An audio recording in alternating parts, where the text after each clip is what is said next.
That's cool. Yeah, shout out Kurt.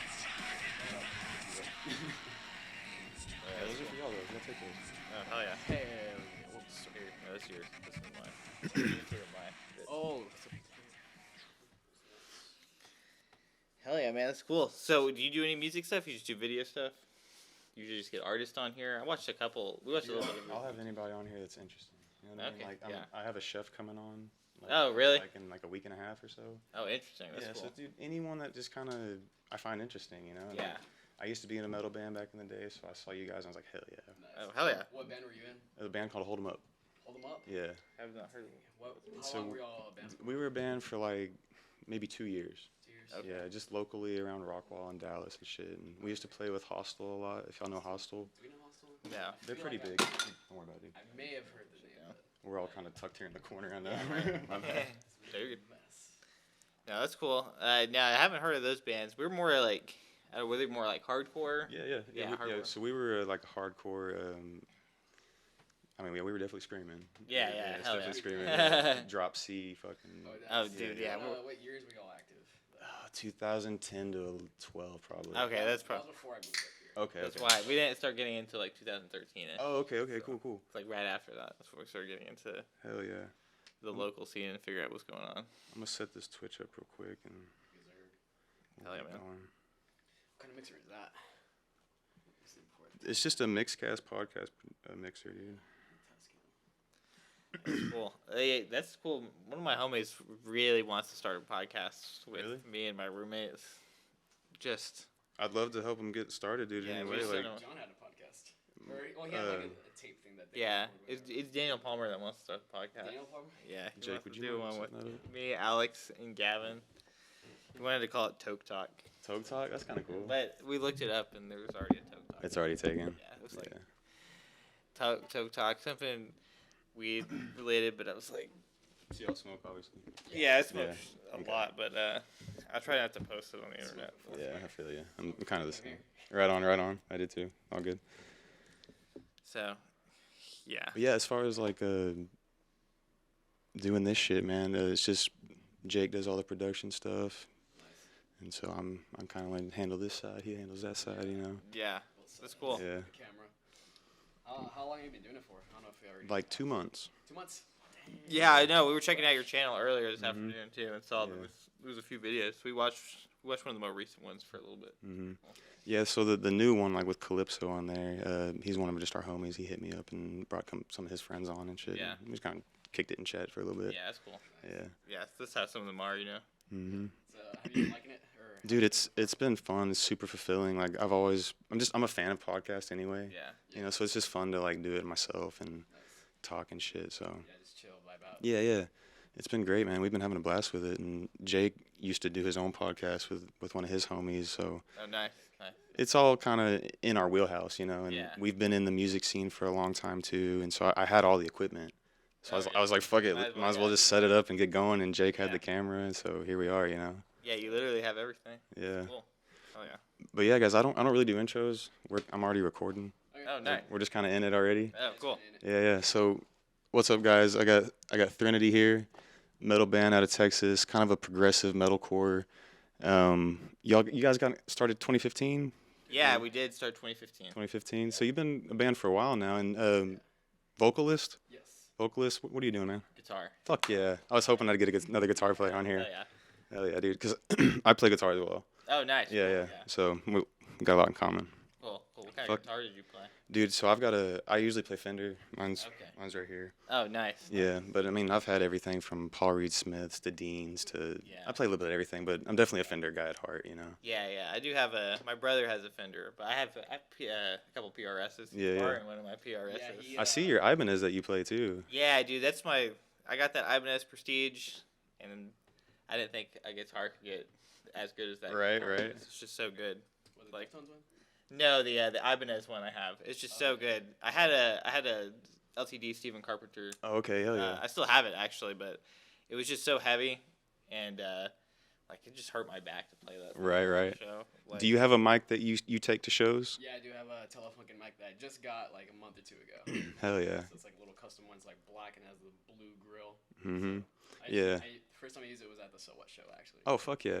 So I know like my vocalist back in the day, he had to bring his own mic. He wouldn't use the fucking mic that they Yeah, provided. because there's so much shit. Yeah. And you don't know where it's been. yeah, Mm-mm. exactly. They're I so mean, dirty. Especially after the last 2 years, you're always skeptical about Right, what right. mic you're using. Yeah. Plus the mic, like the telefunken, it's a really good mic, so you don't get too much feedback as a like compared to a 58. So I like that mic or the telefunken a lot more. Okay, cool. Super dope. That's awesome, dude. Yeah, felt What other kind of equipment are you using? What kind of amps are you? I'm using a Line 6 Helix for live. Okay. It's like an all-in-one pedal, like amps, effects, everything. Line 6 does this really well. It's like up there with like Axe effects and stuff. I don't know if you've heard of that, but it's really cool. Like I really enjoy it. It makes just setting up and playing easy. I don't have to. Yeah. Line 6 is real Yeah. easy about that with the Yeah. presets and shit. Exactly. And I don't have to carry around a cab or anything. Yeah. Like, we don't usually play shows anymore that require me to have a guitar cab, so I just plug it straight into the PA wherever Yeah, just we go. DI, right? Direct. Yeah, Yeah. straight in. It makes it so much easier. Like the hardest part is really just getting the drums up. So do you help the drummer load in and load out? That's a question I love to ask. Yeah, we try. I try to. Yeah, we try because to- it's always a bitch. It's Yeah, you know what I mean. It always is, and like sometimes it's like we'll be able to help them all in, and sometimes we're trying to get our stuff in. Yeah, he yeah. has all his stuff in Mhm. anyway. And he takes so much longer than everybody else to set up. Yeah, and, you need to find a good corner. Stands and stuff. Mm-hmm. You find a good corner in the venue for him to build his Yeah, drum right. kit real quick before we go on stage. Do y'all ever share equipment with the previous band that came on before? Sometimes. Sometimes we haven't done that in a while though. Have we? Yeah, Yeah, just because it's easier sometimes, just to leave his setup and. Exactly. Yeah. Usually it's just drums if we do that. Right, If we're right. cool with the band and they're cool with us, then it could happen. But Yeah. Yeah. Back in the day when we were playing, dude, I mean, it was kind of like, nah, fuck you, get your own shit. Yeah. You know what I mean? I mean, it's still, for the most part, it just depends, right? Like, if Mhm. it's guitar stuff, I don't see anybody sharing guitar amps nowadays. But like, Yeah. drum set, like we played with Silent Planet at Club Dada back in Okay, yeah. October, and we're good homies with the other local band that played Lost in Separation. So we backlined their kit. Yeah. We just shared drum kits, and when we played So What Fest, they actually they provided a drums kit for most. Oh, that's every tight. artist Is it a gets decent on. kit though? Yeah, it was decent. I don't know. You have to ask our drummer how. Good it was. Yeah, he would really He didn't know, right? complain about it. Yeah. So he had. Yeah. he wasn't complaining, so. Yeah. That's cool. It's cool. So how did that whole So What Fest come about? How'd y'all get that spot, man? We've just been playing with the promoter since we started Is that playing. third string? Yeah, third Yeah. string production. Okay. Hell yeah. We've really just been playing and doing shows with them for like since we've been a band. So we just build up the rep with them. Yeah. So whenever they added in, I guess, a local stage or enough slots to get local bands, they reached out to us and asked us if we wanted to play, and we're like, I want to yeah, play. hell Yeah, yeah. that's exactly what I want to do. So cool. That's sick, man. Y'all had a good time. It was a good show. Yeah, it was great. It was hot. We played Friday. We played Friday, and then we just hung out for the rest of the weekend. So by Sunday, we were just Beat. like Yeah. I've said this to a few people, but like Fridays of the festival is the day where everybody's getting their footing and like mistakes happen. Everybody's just trying to figure it out. Yeah, yeah. Saturday is when everybody gets on lock. Yeah. Knows exactly Everyone what- knows that the last day of the festival is the day to go. Yeah. Or like the last day of like the 2-day show is the Yeah. day to go. Exactly. You know? So the second day is like always the best usually. Yeah. And the third day always runs smooth for the most part, but everybody's so tired by that day. Mhm. So 3 long days of like just being out there, especially for the crew that works there. They have to. I think their call was 8 gotta be a.m. Grueling, dude. Like they were like 8 to 1. I think was their call time for some of the Shit. sound guys who I was talking to there. And I'm like, so yeah, by the third day you're just absolutely mentally just gone. ready to get the Yeah, fuck out. yeah. Plus the stadium's super huge, and Yeah. there's so many stairs that you have to go up. Oh my god, yeah. So that sucked. Just walking stairs all day long. Yeah, you walk Yeah. the stairs all day long, and every time I go up the stairs, I'm like, oh shit, is it over? Yeah. And I look up, it's like fucking 40 more steps. Yeah. want to drink? Sure, I'll take one. water, Yeah, dude, Liquid Death. That's what they gave That's what us. they gave us at the show. That's what Liquid Death was like a sponsor or something. Yeah. I'm trying to get me a Liquid Death sponsorship. Oh yeah. So, Yeah. y'all have any upcoming shows? The upcoming shows. No, we got nothing at the moment. We're trying to get a few shows going. Really, it's just kind of waiting and see what comes around. Yeah. We usually just try to hop on, tours that come through here. If there's a really good local lineup, we'll take that also. Okay. So there's a few shows that we're inquiring about right now coming up. But, nothing's official yet with anything. So we just got to wait to hear back. Usually, sometimes, 2 weeks beforehand, they're like, we got the spot open. Oh, no shit. And then, sometimes it's 2 months beforehand. So how does that work into you? Like, you have jobs? Yeah, we do. We just have to, you just have to kind of plan around knowing you might have this show coming up. Yeah. Right? It's a lot of flexibility. Mm-hmm. Yeah. Like planning practice and such. Oh, for sure. Like 1 or 2 days of practice before. And that's the thing, dude, is like if you're going to be in a band, it's a commitment. Yeah. And if you're not committed, what are you doing? Exactly. You just so have to be prepared for this. Yeah. Coming up. When we were practicing, I mean, it was 3 times a week. At minimum, 3 times a week, maybe more. But we were showing up to the studio 3 times a week. Yeah, man. That's awesome if you can do that. A lot of bands do not practice that much. No way. Including us, because it's just hard to get that. Yeah, it's not feasible to get everyone in a room like that sometimes. So you have to make sure that all your members are good. Mm-hmm. Trustworthy, like they know the material. They know the material. They can play it. Yeah, for sure. And so that way, when we show up to practice, everybody already knows how to play their part. So we can practice through the song as a band. Yeah. Like we're rehearsing. Like the thing is, you want to rehearse. You want to practice at home, and come to rehearsal to actually rehearse the song, not together. learn the song. Yeah. You want to know you're right. the part. So our members are really good and actually learn stuff really quickly. So, I mean, there's a song we played the last couple shows that we practiced. We played 2 times total before the show, and we're like, well, we already got this tight. It was our second, well, I guess, 2 different practices. That's sick, dude. It takes a while to get a band in sync like that. Yeah. I mean, it just helps. I mean, everybody's just talented musically, so it makes it easy to figure it out. For sure, for sure. How'd all y'all meet? So, what was it, 2013? I think 2013 is when you and I met. Yeah, I first moved up here from Brownsville, Texas. Okay. To go to college, and when I was doing homework, I was like, I'm bored. I want to start a band, just like out of nowhere.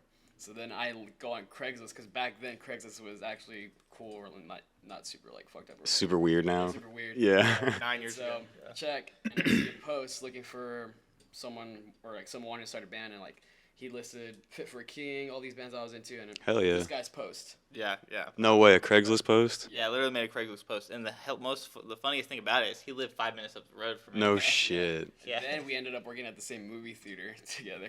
Dude, that's some weird serendipity. Like. Yeah, we met on Craigslist 5 minutes from each other. Then we ended up working at the same job together. What are the chances of that? Like, that's insane. Yeah, it kind of just clicked in, and then we started a group that didn't do anything with some other people out in Arlington. We go in. What was the band called? Between the Existence. Between the Existence, I think is what we called it. Okay, yeah. That was the first iteration. It was first iteration. I can't remember what we changed the name to. There was a few things, but we never played any shows. We just jammed. It was fun. Yeah. Jam band. Yeah, just a jam band. And then, when that kind of dissolved, him and I just kept going. Hell yeah. And I think this was actually the next project we started after that. Oh, no shit. And we just kept it going. That's what's up. A weird pseudo project. What was it called? Like Descendants or something? Yeah, we had another project. We tried to start things a few times. It just didn't kick off. And then. Shit, it's hot outside. Well, good thing I got some Liquid Death. Y'all be sure to get you some Liquid Death. Stay cool out there. It's like 100 degrees outside right now. I'm sweating my ass off at work. Been trying to stay cool. Anyway, y'all get you some mountain water straight from the Alps. Skater-owned company, so you know we're supporting it at What's Up With That. They got the best merch in the game, everything from dog toys to clothing. Just got me a sweet shirt in the mail. You're going to see it in an episode eventually. Anyway, y'all check it out, Liquid Death. And I was like, fuck it, I'm just going to write all this music, and then we'll start it, and then we'll find people to come play with. Is that how you usually do it? You'll write some riffs and then take it to the band, or? Yeah, for there's a few different differences that happens between songs, but for the most part, I'll write a demo on the computer at home, almost I would say 80% done. It's like a song front to back. I say 80% because we're gonna go in there, we'll rearrange stuff, we'll move stuff, maybe rewrite some parts. Okay. That's completely instrumental, and we'll go off that, and then he'll come up with vocals for it, or we'll take it to a producer, and then we'll rearrange it. Then he'll come up with vocals for it. Oh, nice, nice. Yeah, then we track vocals, then we'll send it off to get mixed. So where do y'all usually record at? So there's a few different places that we did. Usually it's either at my house or it was our producer, Jojo Cintiano's house. Okay. He lived in Arlington. Now he lives out in California. Nice, he just nice. moved up that fast. Our first EP was self-produced though, so we did it all at his house. It's so Yeah. like it's so easy to do it now by yourself. Like why not? You know? Yeah. So I mean, it's cool to actually do it by yourself if you have it. But, Yeah.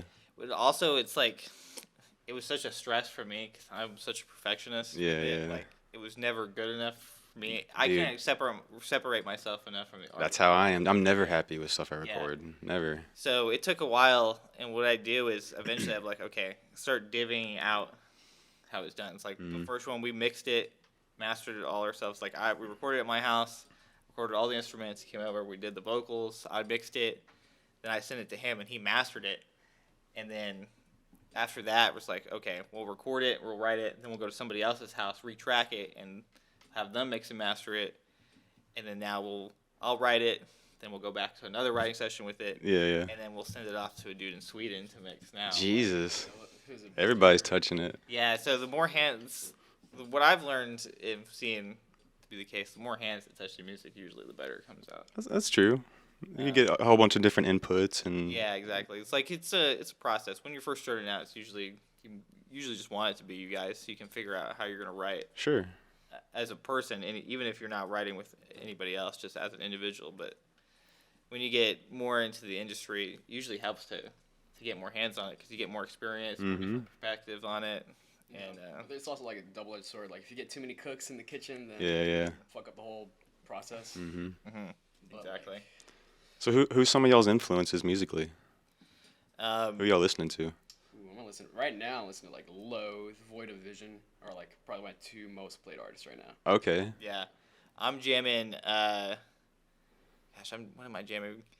Like Fit for King's new song just came out. It was really good. Super heavy. Super good return to form for them. Spirit Box, great stuff. Yeah, I like Spiritbox. Yeah, there's this new band called Mood Ring that I found on Twitter like a month ago. Really? So I noticed you're a Deftones fan, right? Yeah. They are like what modern like. Yeah, they're metalcore kind of like Deftones. the Deftones. Really? I would say. I'm gonna have to check them out. Yeah, you should. Sync that wave. That you'll be like, oh shit, this is Deftones. Hell yeah. Yeah, it sounds just like Deftones, but a more modern, younger version. It's called Mood Ring? Yeah, Mood Ring. Yeah, Deftones also. Deftones is probably one of my favorite bands of all For time. sure. Same. We just went and saw the Deftones like a month. Oh, when they were here? Yeah, 2 months Yeah. ago. Hell yeah. Yeah, we fucking messed I up was so and blasted that. we messed up because I'm like, it won't sell out, and then it sold out. Yeah. And I'm like, man, I've missed Deftones every concert they've come for the last 10 years. So I made him and I. Dude, how much did we pay? Like $100 or something? We paid like $130. It's worth it though, dude. Yeah. It's worth I've it. never seen Deftones. Yeah. So Yeah. like, this is maybe Yeah, the I've That's- seen only them chance. once. That's one of the things, dude. Like I'm okay with spending the money on concert tickets and shit like that Yeah. because that's an experience you're gonna remember, Yeah. dude. Exactly. And then you're gonna like if you don't go, you're gonna like regret it. Yeah, you're gonna regret it. See everybody posting it, and you're like, oh fuck. Yeah, you don't know when some of these bands are gonna come back either, especially the older artists. Yeah, for sure. They just don't tour as often. Yeah, I think like I went to Motley Crue's like final concert they did here, and it was cool as fuck, man. Like, yeah. What was y'all's like first concert you ever went to though? Ooh, my first concert. We just did like an article about this. My first concert was Cheap Trick, Heart, and Journey. Like that's like Oh, that's cool. that's like my first actual like national concert that I've been to. Yeah. But like my first like metal concert, it was a goodie. It was The Devil Wears Prada, Haste the Day, Story of the Year, and All That Remains. That's a good lineup. That was a sick ass. Yeah. That is an insane lineup. It was insane. And I was only like what, 13, 14. Oh yeah, that's gonna hit you. That's gonna hit You you. were in the crowd. You were in I was the in club. the crowd with my Yeah. girlfriend. We were just like getting tossed and turning. Right, right. Just like going with the waves. Hell yeah. It's like insane. It's like a revolutionary experience when you're 13 years old. Yeah, dude, that Like just that grips you by the soul right Yeah, there. it changes you after you come out of that pit. Seriously. Straight up, dude. That was my first like actual. If you ever get in like a good pit, dude, like Yeah. it's it's an experience, dude. Because like it's not as violent as you think, and it's not like as like mean and aggressive, and like everyone in there is pretty fucking chill. Yeah, right. You know, for the most part, like they're gonna help you up. Yeah. You know, in a good pit, people are gonna help you up. They're Yeah. not gonna try and aggressively hit you. You Those know. are the pits that I like, but there are those pits where like the crowd killers come out and specifically try to fuck you up. Yeah, Yeah, yeah. the dudes fighting invisible ninjas. Mhm. Basically, like, Yeah, but there are dudes that like target the people on the edge. It's just, Yeah, the just crowd it's- killers. Swinging elbows and shit for no it's reason. just kind of unnecessary. Yeah, it's But, totally like, unnecessary. But if you're doing your own thing, then that's yeah, just- I get it. It's a hot take to say that nowadays that you hate crowd killers, but man, Because then they think you're a pussy and all this shit. Like, they piss me off, honestly. But Like, goddamn, we're trying to see a show. Like, I don't want to get my nose. like, I want to pit. bloody. I want it to be wild, but I don't want to get my nose broken. For sure, yeah. Push pits, there's circle pits, there's a wall of deaths. You can do some intense pits Yeah. that do not hurt anybody. And then if you know mosh pit etiquette too, it's like pick somebody back You up. pick them back up. You knock Yeah. them down, you pick them right back up. Exactly. It's not about hurting people, but some people just want to hurt others. Well, yeah, I think they think that the idea is to hurt people, and Yeah. it's not. You're just pushing around and vibing out. and let the energy out. Yeah, dude, I saw one of the sickest wall of deaths at a man, it was at a Slayer and a Lamb of God concert. Oh, Nice. that Dude, sounds insane. it was at Dos Equis or whatever they call it now, but you know the big lawn? yeah. Dude, I'm talking people from top to bottom, and a huge wave just smashed into each other, dude. And me and my bass player were right in the fucking middle of it when it smashed. I swear to God. And my bass player at the time, dude, he's like 6'6". Oh my God. He's the only one I could see over everybody, and I'm just like getting fucking trampled and shit. But he's just standing pushing people. I mean, he was a beastly dude, but Nice. it was a sick wall of death. Cool. At the same place, Dos Equis, I saw Slipknot and Lamb of God, 2015. I think I was there. Were you there? think so, yeah. So were you in were you in the lawn for that one? I always sit in the lawn. Yeah, I was in the lawn. There was somebody in the line. I don't know if you saw it, but during Lamb of God set, somebody set the grass on Yeah, fire. they were setting it on fire. Yes. Yeah, and there was like yes, circle pits around. it. 100%. Like, it's the first. I was person there. Yeah. Yeah, Kind of ritual. You're the first person I've ever met that was there. That Dude, day. yeah, it's wild. They were setting, and it like happened multiple times. They would put it out, and then they'd go to another spot and just start another fucking fire, and you'd see this little like people dancing around a fire and shit. I know, it was crazy. It did not last long before No, they came to shut that no, down, it was but- like 5 minutes. Yeah, but it was cool. Like Yeah. when I saw it, I was like, it was barely on when I saw him. Like, Fuck yeah. dang, this isn't even the headliner yet that night. Yeah, yeah. Actually, the most violent Slipknot show I've ever been to, and this is like post 2012. I know before then, back in the day, this is like a completely different story. But I was at Dos Equis. It was 2014. It was Halloween. Actually. Okay. Slipknot and Korn were playing, and there was like there was like a vibe. That's in a the good air. Halloween show, Yeah, dude. it was like a vibe in the air that night. I walked in, it's like somebody's gonna get fucked up. tonight. Hell yeah, you can just And feel it. I saw like 10 people get carried out on stretchers that night. Shit. I've never seen that before. I've never seen that since then. That's That's Halloween night, dude. Yeah, it was Halloween, and it was Slipknot. Fuck yeah. It was like one of their first tours after like their bass player died, Mm. and so it was like a lot of people showed up for it. It was cool. It was a great concert. I remember that one fondly. Yeah, that's tight. Do y'all do a lot of things together as a band? Are y'all always together? Me and him mostly. Yeah. Sometimes we'll hang out with our bassist a lot. We don't usually hang out with our drummer too much though, except at shows. Yeah. Yeah, we do practices and stuff together. He lives in Arlington. Oh, okay. So we it's kind of a live- drive. Yeah, we all live in like Plano, Garland. We all live with like 15 minutes of each other. He lives, Gotcha. like an hour away. So we'll bring him out sometimes whenever he can make the drive to come out and hang out. But yeah, it's usually him and I, and we'll bring our bass player in.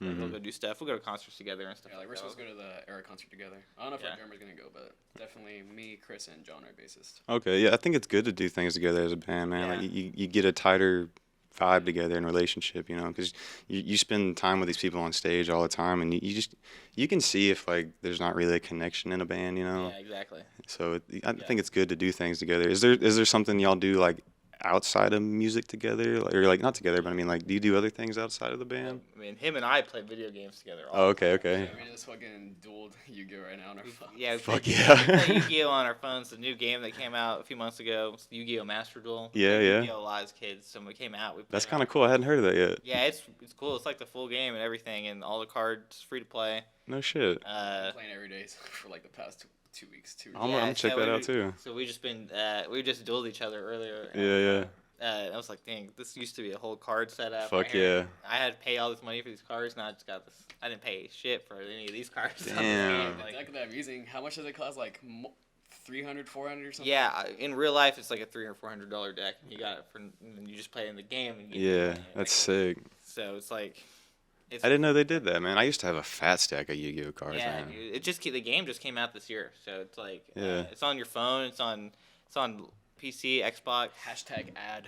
Yeah, it's on literally everything. You can connect your profiles, so you get the same decks and same things between your phone. Your Oh, okay, Switch, that's cool. Yeah. Whatever game system you have. But yeah, we play a lot of video games. We play League of Legends too. Yeah, okay. We played too much time spending in that game. Definitely. Well, speaking of like wasted time, I guess, what's like the most used app on your phone? Ooh, the most used app. Can I check? Is there Yeah, check it out. What's the Mine's most definitely Reddit. Reddit? Yeah. Oh, you just looking at forums and shit, or? I just get on Reddit and I just start scrolling. I Yeah. see anything like you can follow anything on Reddit. Like it's like any community. It's all like it's all sub forums. Yeah, just sub posts and shit. Yeah, so like Star Wars, League of Legends, metalcore music. Like you can literally there's just a metalcore forum. Yeah. Talking about metalcore music. It says mine is Master Duel, the Yu-Gi-Oh one, and then YouTube. Oh, okay. Yeah. What are you looking at YouTube a lot? Just watching videos and shit? Watching random stuff. I'm watching streamer clips, science, nerdy shit. Yeah. Insects and space. A bunch of anime stuff, and whatever random shit pops up. Hell yeah. Anything on my recommended. For sure. Let me ask y'all another kind of weird question. How do you guys experience time? Is it generally move kind of slow for you, or is it just a fast speeding bullet? I think for me it depends on like the environment that I'm in. If I'm hanging with good friends and like having a good time, it passes by fast. Yeah. But if I'm just like super bored and like not really doing much, then it tends to drag. How about on like a bigger scale, on like a year-long scale? Does time move slow year to year, or does it like? Fast for me. Yeah. It's Yeah, every year's fast. Every year's faster. Yeah. I think so too. Yeah, every year's And faster. the older I get, the more time feels to be going faster. For sure, dude. I feel like, and the pace of life itself is just so fucking fast now. Yeah, Yep. like when I was like 13 years old, I remember it was a summer. We just played, my friends and I in the neighborhood played a lot of video games. Went outside, and just did all this crap. Yeah. And I really think back and it's like, man, that was like the longest summer ever. It's like it's only 3 months. Oh, it felt so long But though. it felt like right? an eternity. I felt like like so much stuff went down, and then now summer happens. And I'm like, man, I feel like it's just May. Now it's about to be July. It's almost over. Yeah, it's almost over, and I felt like I was just starting summer. Now it feels like It's almost after. for sure, dude. I feel the same way. It just gets faster and faster every year. Yeah. Speaking of July, what do y'all think is the most metal way to spend 4th of July? Most metal way, shit. Dude, probably I don't know. You just gotta go hard, probably. Go I don't hard, know, blow probably some harder- shit up. harder than I will Shut go. up, throw some Roman candles in both hands. All right. Yeah, probably harder than I will go. Yeah. On 4th of July, but yeah, just go hard as hell. Probably get out your liquid seltzer. There we go. Have y'all ever lit bottle rockets from your hands? Oh, for sure. Yeah. Yeah. Fucking do it. It's spraying you in the face with sparks and shit. Yeah, just like, I know some people that are like freaked out, and I'm just like, I'm gonna fucking do it. Oh, dude, yeah. You ever had one like shoot off fucking crazy and like almost hit someone? Yeah. Yeah. It happened like a couple years ago. Like, Oh yeah. I was with my cousins. We were trying to shoot off into the field, but then it went crazy and it hit it hit the neighbor's house. Oh. Someone in the family got pissed and it started all this drama, and it just went Yeah. wild from there. They're shooting fireworks at us. Yeah, You're they gonna were, burn like, down my house. They were thinking we were aiming at the house. Yeah. And it just went wild. Wow, that's cool. I mean, I've never. Man, my 4th of July times never were that crazy. It's usually just kickbacks. Yeah. Say, right? Burgers and hot dogs, baby. Burgers, hot dogs, some beer, and just chilling. I get that. Pretty much it. Like we don't get wild, and Hmm. at least not my family or our friend group. I'm kind of the same, man. It's Yeah. just it's more just kind of doing fireworks, hanging out. Yeah, exactly. Yeah. So I mean, we usually don't even get fireworks that often. Oh, okay. We usually just hang out and we'll watch whatever fireworks go up in the air. Yeah. It always costs so much nowadays. Yeah. Fuck yeah, dude. At least like 200, 300 for some like decent. Yeah, to have like a decent like 4th of July fireworks show, you got to spend like you said about $300. Wow. I didn't even know that. I've never Yeah. bought fireworks, so I don't know. It's wild. I mean, because you can go there and you'll buy like $50, and that was like 10 minutes. And now you're out of That's shit. Just like the Yeah. variety pack thing. Like, Right, right. Small ass thing. Yeah, you just get those ground poppers. Yeah, little snakes and shit. Yeah. So let me ask you, as like a guitar player, like what's like the best riff you ever heard, or like your favorite riff to play? I don't know. Like the best riff has changed over time. One of the most iconic riffs to me, when I remember younger, just hearing the riff, it changed like a lot of things. Was I'm a huge Breaking Benjamin fan. Okay. Like, they're my favorite band of all time. They have this song on their album Phobia called Evil Angel. Yeah. And, like they play some guitar harmonics in that riff, and it just hit me as like 13. It was like, wow. Yeah, my yeah. mind was blown. Like that something that cool could happen. They're a really melodic band too, you know. Yeah. So like, I love them, man. Yeah, They're I sick. mean, I'm obsessed with them. All their songs sound the same, but I don't care. Like, I don't care either, dude. But some bands, like I don't like. They get a pass. They get a pass. Breaking Yeah. Benjamin gets a pass For like, sure. So in my book, anyway. So yeah, I'm obsessed with them. We even got a tattoo of them. Oh fuck yeah, you got their logo there. Yeah, I got the logo there. But yeah, I think that's the riff that really sticks out to me. I'm trying to think. There's a different one. It's hard to think on the spot like Yeah. that. There's the new Secret Garden by Spirit Box. Okay, yeah. That opening riff, I don't know why. Yeah, that just riff got stuck in my head. Yeah. Like that's my most played Spirit Box song because that riff. That's a good song. That opening riff is just Yeah. my favorite riff that they've done. So Spirit Box is dope, man. They just kind of came on the scene like in the past, like I want to say like 5 years. yeah, You yeah. know? They hadn't been around too long, really. No, dude, and like before COVID, they were super small. Obscure. Yeah, And it's interesting because like, have you heard of a band called I Wrestled a Bear once? Yeah, dude. Fuck those were yeah. Some of the I think that the singer was the new vocalist for I Wrestled a Bear once, and the guitarist was the same one. I think. Oh no way! I would have never guessed that. Yeah. It came from that band, and I guess that's Yeah. how they. That's so different. Like that's It is, that's yeah. way different styles. You're right. They did come from I Wrestled the Bear once. Both Yeah. the guitar player and the vocalist were in I Wrestled. the You Bear see Once. that a lot in metal bands though. Like what's his name from All Shall Perish went to fuck, what was it?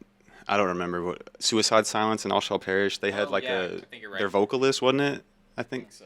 I might be getting that mixed up. I don't listen to that. But you see that a lot with like guitar players will go to another band and like there's this one guitar player, Jason Reeves or Riverson or something like that. Richardson. Yeah. Dude is bad. Yeah, that dude started in deathcore. He was in Chelsea. Yeah, Chelsea Grin. That's what I was getting at. So Yeah. he's bounced around so Yeah. many bands, dude. But Yeah. he's so good. Yeah, that dude was too good for Chelsea's Grin. I think so, too. yeah, I think there's so, a reason too. he quit Chelsea's Grin. hmm And I like some old Chelsea's Grin, but yeah, there's a reason they quit. Like, Mhm. but he was above them. Way beyond. What they could do. And that dude does some cool stuff now. Like he has amp sims out. Like, Yeah, dude, I see that. He's got his own plugins. Yeah, he does. dope. It's like yeah, this dude really made the right choice from Yeah. like at least as his brand.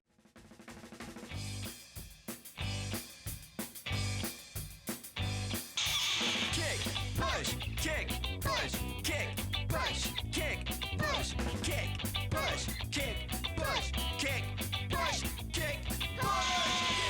Radio, radio, radio, radio, radio. Kick Push Radio, Mondays 6 to 8. You can stream it online at knon.com/now. I love his solo stuff that he does. Yeah, he just goes hard. He's so hard, dude. He's an incredible player. Oh yeah. So yeah, I love Jason. Speaking of incredible players, is there like a player now or deceased that y'all would love to like jam or work with? Who would I love to work with? Maybe Surge from System of a Down. That sounds. That's a interesting. cool Serge Tonkin. Yeah, because he is obviously into like the hard rock Yeah. vibes, but he also does orchestral like arrangements and stuff. Yeah. And I think like his insight on how to compose music and such would be like. He's got a very good, or very eclectic taste on how he looks at stuff, and like I love how he'll put like a high vocal where you just don't expect it. Yeah, some very out of the box. Yeah, some real melodical, and there's like a crazy breakdown going on or something, and he's singing in this high falsetto or That's the something. kind of mind that I want to work with. It's just Fuck like, yeah. How crazy can we take this while making it still Mhm. sound good? I liked his when he stepped out and did his solo stuff too. Like Empty Walls is a great song. Yep. I love Serge, dude. System of a Down, they're shout out System of a Down. They're absolutely my favorite band, I would say. Yeah. Yeah. And I remember like in middle school jamming Surge's solo stuff and buying all the albums, CDs, and the books that he put out too. Dude, I remember the first time I heard System was Pogo. Bounce, Pogo, Pogo, Pogo, Pogo, bounce, Pogo, Pogo, Pogo. Like, dude, I love that shit. And that was on Toxicity, I think, with Prison Song. And that one got me too. I was like, oh, dude. Toxicity is just a great album. Oh, front to back. It's great. Yeah. I think the one my first introduction to System of a Down was Guitar Hero World Tour. They had Okay, yeah, Lionel in there. Oh, that's and, a fun one to play. Yeah, and I was like, I remember playing that song for the first time. I was like, man, what the hell? I was like blown, like, what the hell is this? This is wild. What the hell, boy? I was just like, what is this? Is so different. So from, different. from anything else I had heard beforehand. I think it was like I was probably like 12 or 13 at the time. Still around the same time. So they recently just started touring again. Yeah, they just That's put out great. 2 songs. I can't wait to go see them, man. Like 2 years ago? Was it a year ago? It's been a while actually. I think it's been a year ago. All right. Yeah, they put out 2 songs and they were decent. To me at least. Anyway, I don't Right. know what like the hardcore fans think. I don't. They can do no wrong to me, man. Like, Yeah, I feel like obviously I don't think it's as good as their old stuff. However, I am glad that they are working together and still putting out music for the causes that they believe in. mm-hmm. So, yeah, just shout out to them, respect, doing their thing. For sure. Respect, bro. What do you guys think sucks about metal music? Sucks. Most of it sounds the same. Most of it sounds the same. It's not saying that, like the oversaturation. Like there's so many metal bands I look at and I'm like, did you put any effort into writing this? Yeah. 'Cause I like, you do the same thing. I can tell you what's about to happen. in Yeah, the it's song, too but predictable. I know what's gonna happen. Yeah. Like, the lyrics are boring. The structure is boring. Like, I like. There's some offenders of it that are super popular too. Like, I do not like I Prevail, but there's a lot of people that like I Prevail. But I think, and they just everything sounds so weak coming out of them. You think it's just like radio rock? Yeah, it's too radio for me. Like Yeah. they got some heavy Jake's stuff too. like, how could you say that? Yeah. Dude, they've got that one song. I can't remember what it is. Bow Down. Bow Down. Yeah, that's the Yeah. one. But like, and even I don't like that song. But I'm like, when I don't like something, I'm really picky about. Like, there's some stuff that will come out of some bands. Well, you take like, pride in your work as an artist, so when you hear some bullshit, you're like, man, fuck that. This is some Yeah. bullshit. Yeah, You know? I might like. I might Yeah. like unfairly take a crap on like I Prevail and what they do because I'll be honest, I don't listen to a ton of their stuff. But the stuff I've heard, I was just like, this is so boring. Yeah, no, I feel you. But like even outside of that, like the popular bands, just like there's so many like obscure bands that come around, and I'm just like, I feel like I've just heard this happen. What do y'all think? You heard Ice Nine Kills? Yeah, I've seen. What do you think about them? Great. They're into like, I think it's a new genre almost of like horror core. It's like horror, kind of cinematic. almost. Cinematic horror, like theater mixed with core, like. Yeah. And I don't. When I can tell like the music, even if it's generic or repetitive, if I can tell like that they act. This is the music they want to make. Yeah, 100%. No, they're not catering to anyone. It makes it good. Ice Nine Kills is one of those bands that they kind of crafted their own market for like For sure, yeah. the horror stuff because they've always had horror influences in their music all the way to the first step like Yeah, they were more kind of scene. yeah back in the like day. even the scene stuff like The Greatest Story Ever Told, fantastic song, but even that has a little bit of horror vibes into it. For sure. Writing it. So they kind of just kept going into that theme with their band, which was smart, and it made them stick out in the end. 'Cause now it's like, oh, horror theme, like the American Psycho song they just put out like a year ago. Yeah. Like, I was jamming that song. I was too. every I was day. too. Like, and I love that movie too. I was like, man, you did justice. They really did, dude. Yeah. Like I really dig the whole cinematic thing they got going Yeah. with it. It's cool. It brings a whole nother level Yeah. to it rather than just the music, because the music video is almost just as important sometimes. And I was watching y'all's videos like just before you got here. Who's like doing that for y'all? Like the what was it? Third Path. The video visuals on that are dope, Who dude. did we do that with again? Was that- Third Path was the Oh, animated video. yeah. Yeah, it's the animated We one. found a random dude on Yeah, Fiverr. maybe. No shit. Yeah. Just he was like, Fiverr artists just typed in what I wanted, found him, talked to them through the details. They're like, yeah, I'll do it. So I was like, okay. Then he just sends us that. Like the very first rough draft he sent, that was it. Like, No way. that's the That's first the video. draft. I was like, this is wild, dude. I'm like, That's cool. I don't know how we just struck gold first try. Like, It's a dope video. Yeah, I'm just I random liked dude it. on Fiverr. Yeah. He's really talented. I mean, he's from Yeah. like some foreign country. Yeah, I don't know Other side where of the he's world. from. I don't know. He's in some Indonesia? European country, Yeah. I think. Yeah. I don't know. I have to look at his like Instagram again. He's like That's nothing cool but that his- people just want to fuck with y'all like that, though. Yeah, and I mean, just do that for so y'all. it was cool. Like, yeah, we just found him on Fiverr, and then we got a badass video out of it. And I'm like, wow, this. I don't know anybody else, and like actually as a person who could have done this. Yeah. I'm sure there is, but I just don't know. I liked your other video, Fractured. Y'all kind of playing all back to back with each other in a circle. yeah. That's a cool scene, dude. Yeah. That was visually nice looking. Like, who did that video for you? Our bass player's roommate actually. No shit. So y'all do everything in house, or? A lot of the videos were done in house until recently. The Third Path one was the first one we did out of house, and we just got back a a rough draft for a music video we just shot. Actually, like right before we walked in the door here, like we were pulled up in my car, parked out there, and I saw we just got the video sent. Oh, cool. We watched it real quick out there. And we hired a guy that's based out of Austin to come up and do it. So yeah, we're just moving out, more out of house stuff. But the last video that he did for us, his name is Zach. The last video he did for us was our song "Bleeding Hand." Yeah. Definitely our most popular song. And he did the video for that. And it's like we're like in this white. That's the White Room one. The White Room one. Yeah, that's a cool one. Infinity room. Yeah, the Infinity Room or something. It's just like white. It's like, and it was cool. He did that one. And that's the last one he did. And then we started moving out. He wanted to do some other things. We wanted to do some other things, so we just. As a band, do you guys have a budget? Do y'all like? Yeah. Do you do things to like build money and generate money for your band? You have to, right?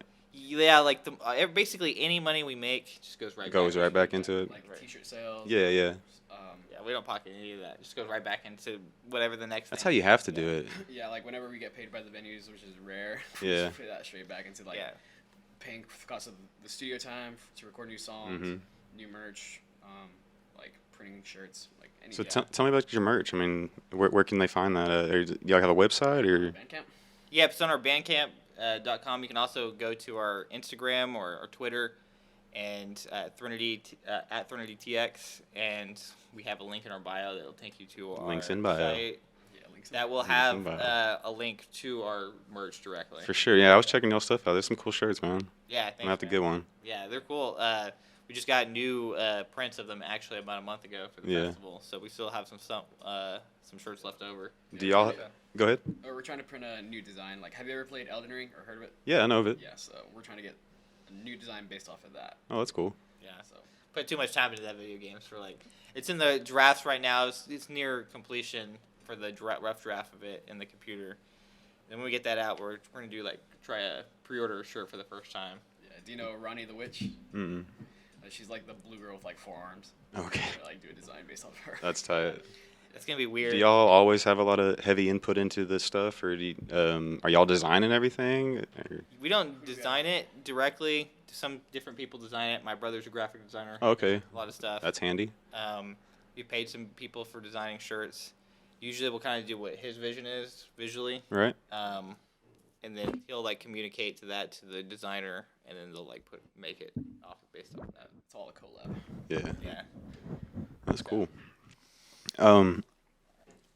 So, do y'all know there's a band in the 90s called Threnody?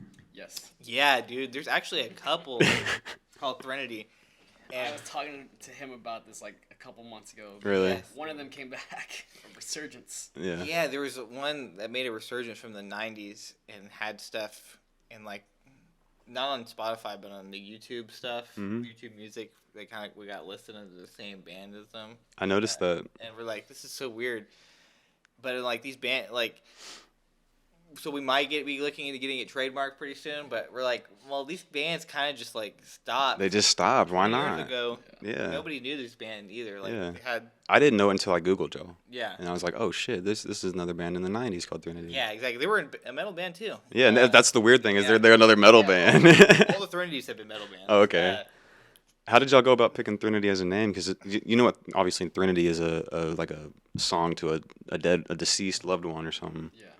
So it was me that pretty much came up with it because in college I was in this music appreciation class and That's we were cool. covering Krzysztof Pendreski's work. I can't pronounce it properly. However, he does have a piece called "Threnody for the Victims of Hiroshima," which really caught my attention. Because that piece has over 30 or 40 violins going on all at once. Oh wow. And they're all playing these really dissonant notes, and it's just a whole insane roller coaster of emotions. That's cool. But I just thought that was really interesting, and I wanted to apply that thematic of a song written for the purpose of lamenting someone or something. Yeah. To our philosophy, which taking something the sadness and sorrows of life and turning them into getting a new perspective on you understand the sadness and you could take joy out of you could appreciate joy and Yeah, absolutely. because of that. Yeah, you gotta have the light with the dark. Yeah. So it's all about our themes nowadays are based on that light and dark, that balance. Yeah, That's cool, man. I like that. You got to have a band with some substance behind it, man. There's got to be an idea, you know. Yeah, exactly. And you can say any idea is kind of overplayed. I would say nowadays, it's just your own take on it what makes it unique. For sure. Right? There's a lot of bands that write songs about that or have those themes. But I just think just based on how you perceive it and how you put it into the world, it makes it unique and different. Oh yeah, for sure. I mean, just having another band out there named Threnody, I don't think is going to be an issue for you. No, I don't think it will. I don't think so. Hopefully not. I think if you guys jump on a trademark soon, I mean, because you guys seem to be gaining some steam lately, and so I mean, just playing So What and everything. So I mean, I'd hop on a trademark quick, guys. Yeah, I think we're the most popular Threnody so far. I think Yeah, so. we're definitely the most popular Threnody so far. But that's not saying a lot, but there's a lot. We definitely are. So I'm like, those bands coming back, I'm like, are they just coming back to throw out songs just for the fun of it? Are they trying to start actually get back in the grind of it? I don't really know, but the worst case that happens, we have to rebrand is Threnody TX. So you've thought about it? Yeah, there's a few other bands that did. TX. Kublai Khan TX. US. Darko US. Yeah. Unity. There's a band from here called Unity, and they were just Unity for the longest time. Now they're just Unity TX officially. Oh, okay. Because they had to. I guess there's another Unity out there. Soon you're gonna start seeing people being the official Threnody, or Yeah. you know what I mean, like Ultimate Threnody. Yeah. The one true Threnody. Yeah. It's weird because Kublai Khan had to change their name to Kublai Khan TX because there's some band from 20 years ago and they came out and started throwing a bitch fit about it and basically God, just let it die. Yeah, your band, who cares? Seriously. If your band was never even nearly as successful as Kublai Khan actually was, my opinion, the true Kublai Khan. So why don't you change your name to a different, add in TX or whatever you're from? Yeah, there was one band called Villains, and they had to go through the same thing where they had to change their name. I think I remember this. Yeah, Villains, and then they changed it to Youth. But then that was also taken, so they had to change it to Youth Forever. Yeah. I think I remember hearing about that. Yeah, but that's crazy. fucking band, though. How did you guys get started in music? How did I get started? Guitar Hero, man. I put it all back in Guitar Hero. When I Really? played Guitar Hero for the first time, I got so hooked on it. I was so addicted to it for summer. I'm like, I want to play real guitar now. And then, that's pretty much it. Got the real guitar and just started learning. How long you been playing? Almost 10 years. No I way. started when I was almost closer to 15. I mean, Are you self-taught? for the most part, I started when I was 14. So I'm 27 now, so 14 and a half years or 13 and a half. I took lessons for 3 months, and then after that. It just wasn't for you, or what? No, but my parents just didn't want to pay for it. Oh, I got you. So, but I do think it helped a lot. I played for a summer on my own, and I picked up some things just trying to do my best. Yeah. And then eventually I was able to get lessons for a few months, and that really helped springboard me after that. And the rest pretty much self-taught after that. I think I would, if I could go back, I would probably stay in the lessons just because I could get more out of it. But where I stopped was definitely enough for me to carry on without a mentor or teacher after that. For sure. How'd you get started? I've been doing music since I was a wee little toddler. Yeah. Do you remember those little speaker boxes that had the little chords sticking out? Yeah, for sure. I'd always sing into those. And, I don't know if I could record. I don't know what I was doing back then, but I was always singing along to the Pokemon theme song. Yeah. Doing little karaoke. Gotta catch 'em all. Yeah, just I was singing super young, and then I first started getting into screaming. Okay. When I started listening to Avenged Sevenfold in middle school. Yeah. There's a song that specifically I trained to a lot. It's called "Breaking Their Hold." I don't know if you heard of that one. Yeah. That one has a lot of screaming, so I thought that was fucking cool. How did you find out you could scream? How did I find out I could scream? I just tried it. Just went for it. I didn't know what to expect. I listened to a lot of Fit for a King back in the day, so I mainly trained my lows. Mm-hmm. And it wasn't until I moved up here where I started doing my higher screams. Yeah. And I didn't know I could do those until I listened to Prada's Death Throne. Yeah. Okay. Once I started listening to Death Throne a lot, I was like, No, your highs sound nice, dude. Thank you. Yeah, I dig it. Yeah. So. Your regular clean high vocals sound nice too, man. Like the singing. Yeah. No, you can sing your ass off, man. Yeah, I sure. wasn't always the best singer, but I feel like I've progressed a lot more. Yeah, so you definitely grew into your talent. Yeah, Yeah. so now I feel comfortable like doing songs with more singing. Like as Yeah. opposed to back in the day, I was like, I'll do like a screaming chorus. Well, we already have a lot of those, so I probably need to do more singing. It breaks it up, you know. Yeah. Yeah. And he was great at the beginning too, but we listened the other day, or maybe it was a few weeks ago. We listened to our very first song we put out on Spotify, Broken People.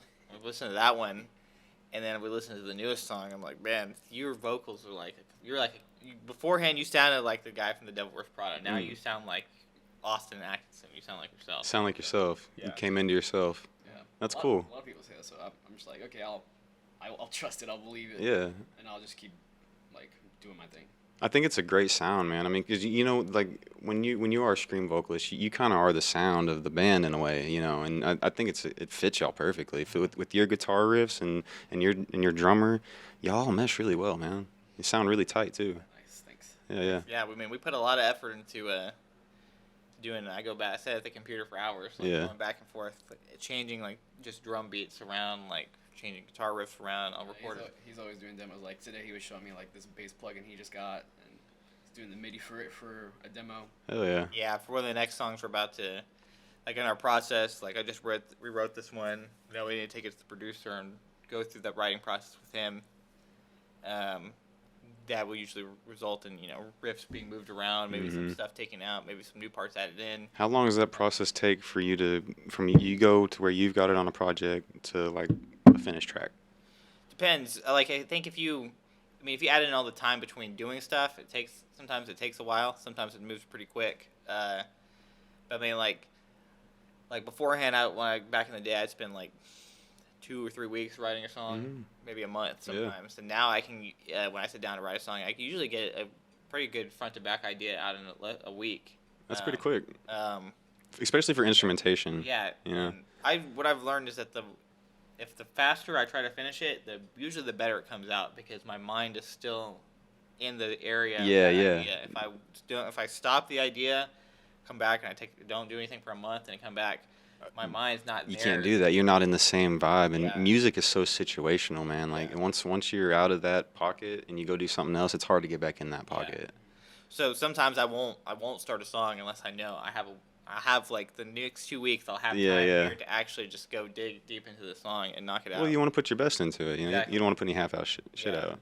So, and we'll do that, and so like I'll spend a week on that, and then the last thing we did with our producer, since he lives in California now, like I send him the files, pull them up on his computer, then we Right. get up on FaceTime, and then we'll go back and forth writing stuff, sending stuff back and forth over Google Drive. That makes it easy. Yeah, and we'll do that maybe like 2 or 3 sessions, Right. like for a couple hours at a time, and then we'll get in a pretty good spot. And now, so that one's just instrumentally I would say like the done part for the pre-production, and now we just need to do his vocals on it. Then I'll send it off to another guy, and we'll have him go over the production again one more time, and then mix it and master it. Yeah. So. So you could be looking at like a month-long process, Yeah, like if not more. You know? Yeah, it depends on how fast we get it all going. Yeah, Like, yeah. Some songs we'll finish the demo for it, and we'll wait like 3 months before we take it to the producer and do vocals and stuff on it. We'll have stuff cataloged for a while. Like, I think we had Third Path cataloged for a while before we actually took it into the studio. Yeah, we had it for a year before we took it in. That's pretty common though. Yeah. It's not out of place to hear stuff Yeah. like that. And it was that's actually Third Path is one of the songs out of all the songs we've done in the last few years, the ones coming up that changed the least from start to finish. Oh, okay. It actually mostly stayed pretty much start like how it was when I originally wrote it. We just added in one more riff that I didn't know where to put at, and I left it. Like I'll write a bunch of riffs I don't know where to put at. It'll be at the back of my Logic session. Then the producer will go, "Oh, this is cool right here," and just Hell drag yeah. and drop it over there. I'm like, You know, that's cool, man. I saw on the Metallica documentary, Lars Ulrich, the way that he builds his drum tracks is he'll just get in there and Kirk and them, and they'll lay the guitars down, lay some loose vocals down, and then he'll get in there and like just jam over the track, and then he'll just cut out pieces of that jam, and then drag and drop it all, and then he'll learn that. exactly. So he's just learning his jam. But it's like it gives you that like free form jam flow, so it doesn't sound like something that because I think when you get in the studio so much and you're at a band like that's that big and has so many tracks out, everything just sounds so monotonous and the same, like, you know. And then so when you're just in there jamming and vibing, you're gonna get something different, you know. And so I think that I picked that up in my own guitar playing now. Like when I record something, I like to jam on a track first and then just cut it up and find out what works best, you know. Exactly. I mean, that's what I do. Like there's some songs I wrote a riff to it, record it, come back the next day, and then I'll like cut it up and then like rearrange it, and then make a riff that sounds way more tight and intricate than what was before. Then I'll learn that. And that's how I do songs nowadays. I'll like record parts, come back to it, take a break, come back. Dude, to I it, think that's how everybody's doing it, or a lot of people anyway, because I hear that Yeah. from everybody now. I mean, it just makes it so easy because like sometimes you can't get your brain to wrap around that idea that you could come up with. Not that what you're making is unplayable, because it's not at all. It's still very much a very coherent riff and not like, you know, magicked up or anything like that. But you just hear it edited that way together and like, oh wow, I didn't even think about Yeah, you would have never thought of that. Never thought about playing the notes like this. So yeah, I do that, and then I've come up with some really cool stuff like that, and then I'll learn that, put some time into it, and then usually, and then it helps me for the next song even come up with something more complex and wild than what was beforehand, right? Right. Dude, I think it's sick that you put out like the guitar tabs and like a guitar playthrough. Yeah. Like as a guitar player, I think that's cool as fuck. Yeah. Like, what did that take a lot of time to sit there and tab that out? It took at first when I first started learning the tabbing program, it would piss me off. Oh, you did it with a program. Yeah, I did it on Guitar Pro 5, which I would suggest never opening that program. Okay. Open one of the newer ones. They're a lot more intuitive. Guitar Pro 7. How does that work? I mean, are you literally just sitting there playing it and then like typing it in? you go in there, you can edit the tuning of the guitar you're gonna have it on, and then I'll, you have to know a little bit of music theory to understand. I guess you don't really have to, but like the timing of shit. Yeah, to know the duration of your notes. Yeah. So how many you can only have so many notes in a bar. Right. So. Like quarters and halves and quarters, 16s. 16, 30 seconds. And I don't know a lot, but I understand. I know that stuff. Yeah, that's all you really need to know nowadays, you know. Like I can look at something and probably tell you like a staff time to tell you what the notes are. I can't sight read and play as I'm going. But if I stare at it long enough, I can figure it out. I just put the tabs on in the strings, and it makes it just easy. It doesn't take super long anymore. Even the main reason the tabs weren't even made for that initially. It was made so I tabbed it out so I sent it to my bass player so he can learn it. Dude, I remember because I was about to say, dude, tabbing something out is a fucked up process because you have to I used to just so I would remember riffs, I would write it all out, draw a fucking staff, and then write the tab out so I wouldn't forget it. Exactly. And, when you're writing on paper, it's actually different because you can't hear it back. Yeah. But when you do it in the program, if you got your timing back, you can play it and then it'll play it back and you can hear the riff. Oh, it's like, okay, this is how the timing and everything exactly. how it's played. So it actually makes it easier because then he doesn't have to just read it and kind of listen and figure it out. He just gets to see it and play the song through with the tab and say, okay, this is exactly the speed and how fast I need to hit anything that's happening. I mean, tabs are just a cheat code to guitar. Yeah, they are. I mean, they really are. Yeah, really. Yeah. It's the number fret. Okay, I'm supposed to put my finger. I mean, 70% of the guitar I know was from learning tabs. Yeah, that's how I did it. Tabs. I spent so much time. I didn't sit there and practice techniques. I didn't sit there and. Me neither. Tremolo picking. I did some of that. You do all that later though. Yeah, that's all style later. But as far as the rudiments and basics of it, I'm just playing covers of shit. Yeah, that's how I learned. And then if I couldn't figure out how to do it, I look at videos of somebody else doing it. Even watch get obsessed and watch videos of the artist playing it live. Yeah, I'm the same dude. I do the same shit. Yeah, and then that's how I learned so many songs. I remember I saw Atreyu one time, and the lip gloss and black, the very beginning. I saw him do it live, and I was like, that's how he plays that. Yeah, okay. that's it. And you get back, and you're like, okay, cool, I'm good. Yeah, no, Atreyu cool. Saw them one time. They're pretty sick. But yeah, it works. That's how we do it, and.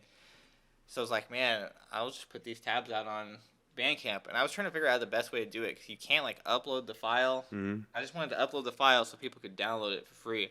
But you can't upload that file to Bandcamp.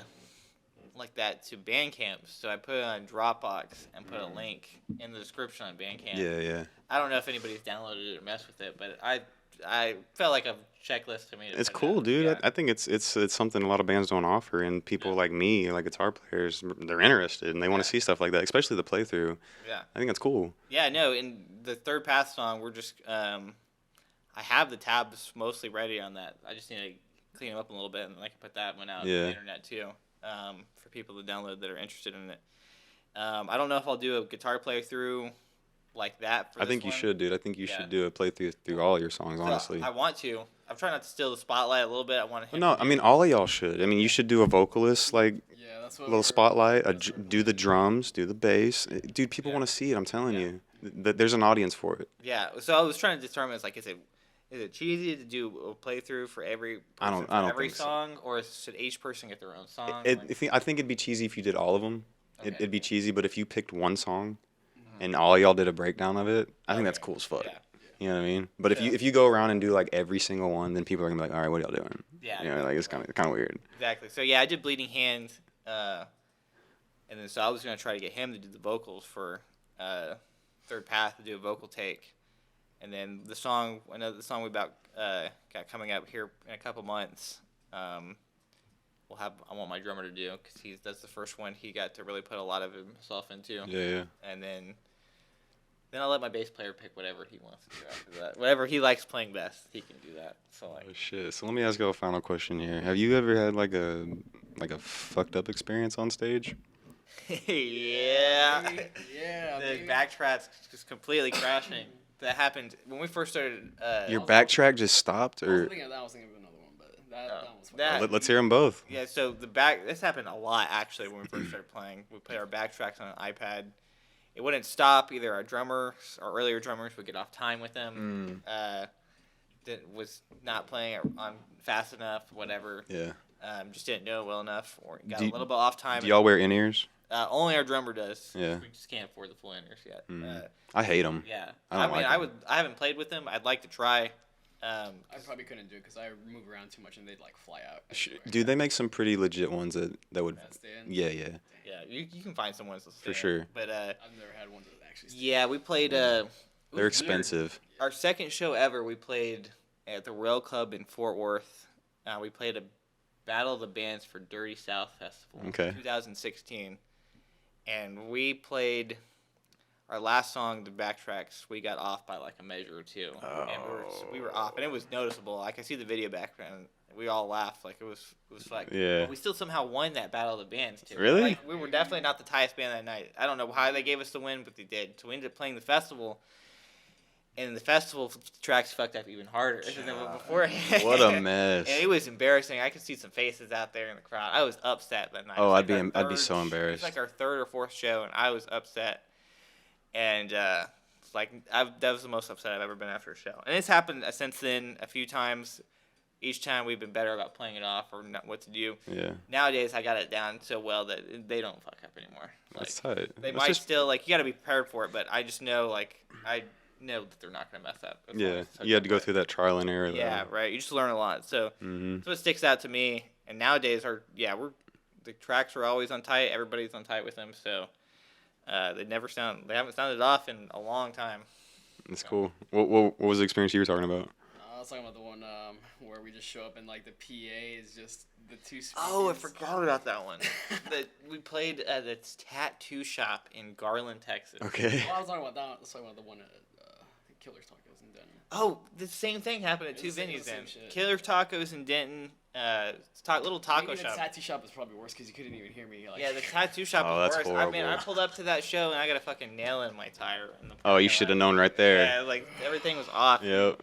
And we get in there and like the PA is like so messed up in this tattoo shop. Are they Like, just cracking or what's? No, dude's like it basically is melted. It like looks like an explosion happened in this port, and we're like, we have to plug us in to get it. Yeah. And we try getting it near, and it's like almost like sparks. It probably caught on fire. And we're like, yeah, we were like afraid to touch it. And then we had one of the bands that was on tour that I felt bad for any band that came on tour how to play there. was that Mother Sound? Mother Sound. That's so sad. And they let everybody use their PA, and then their PA fucked up. Damn. And another band went and got their PA up the street that was in a local band, and their PA blew that night. And Jeez. the last band, the last one died at the last band, and they didn't get to finish their set. But I was like, was so sad. I was like, that was messed up. The Killers Tacos one was also wild because they put us outside. And there was 2 stages. There's like this inside stage, which has a decent sound system in PA, and the outside one, which does not. And we don't play guitar cabs. We didn't play anything. We didn't know we were going to be playing outside. And we get there, and we're outside, so we plug it all into the PA. But the PA has like a limit on it. Like, so whenever we're playing loud, it's fine. But as soon as he starts screaming, it dips like the sound for everything coming through the PA. Yeah, we're all going through the same thing. It was like me, his guitar, and was it John's bass too? Yeah. I don't even think they mic'd up the drums or anything. And so it was just a mess. Like That's fucked up. There was like no sound guy there either. It was like it was early too, wasn't it? Like at 11:30 in the morning or some shit. No, we played like 5 o'clock or 6 o'clock. It was not. It was fucked up. We played there since then a couple times. Much better results. That one was just not. We should just not play that one. Right. I sold my soul to the devil today. Thought it would help me in some kind of way. But now I'm all fucked up. I sold my soul to the devil today. Thought it would help me in some kind of way. Now I'm all fucked up. Now I'm all fucked up. Gotcha!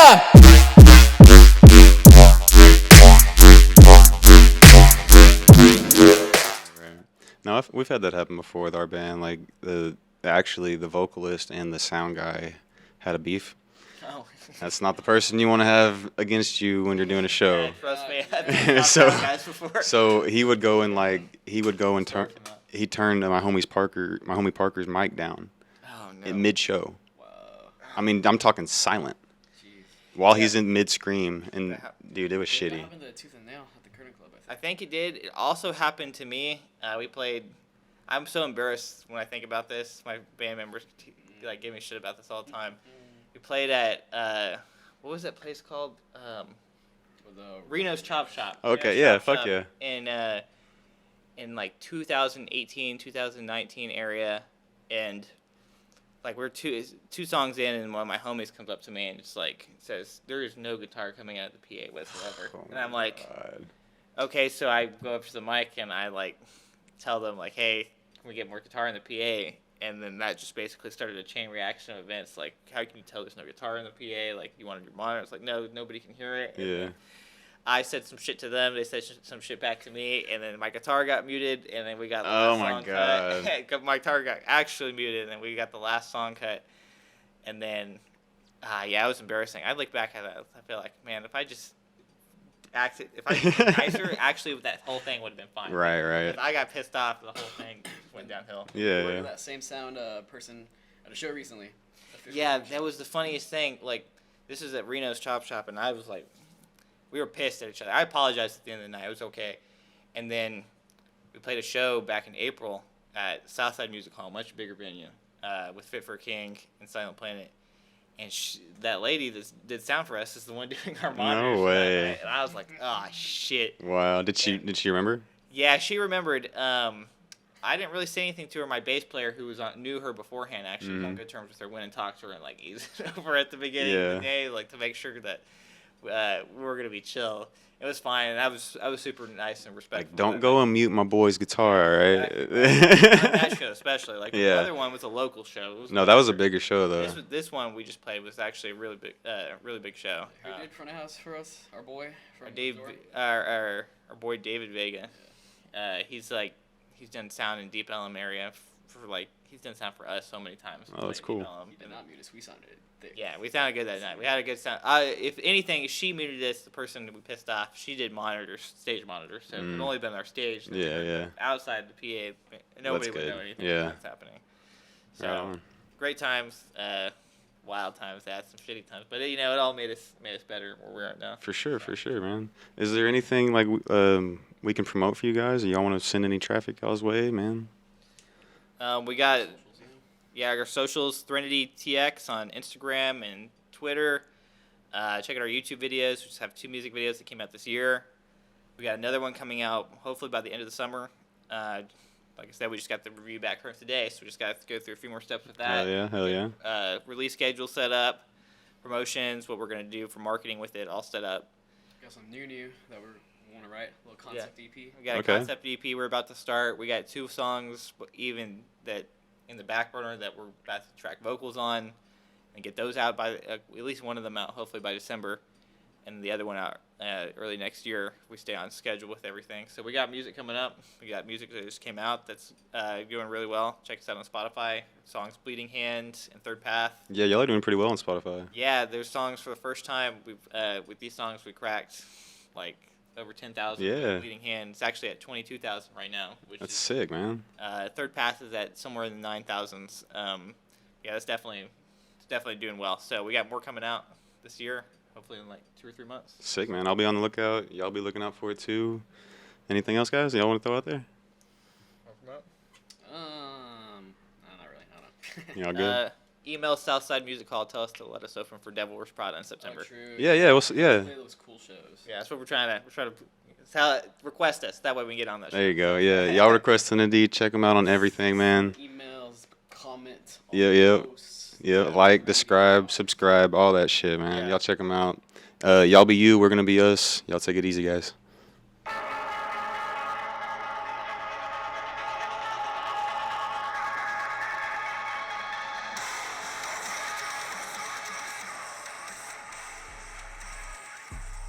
If you'd like to see raw, unedited, live episodes, follow us on Twitch at twitch.tv/whatsupwithdhat. To watch full episodes of What's Up With That, subscribe to us on YouTube at youtube.com/whatsupwiththat. Don't forget to follow the crew on Instagram at 27, at Jake Digital Media, at Kens Martin, and at What's Up With That.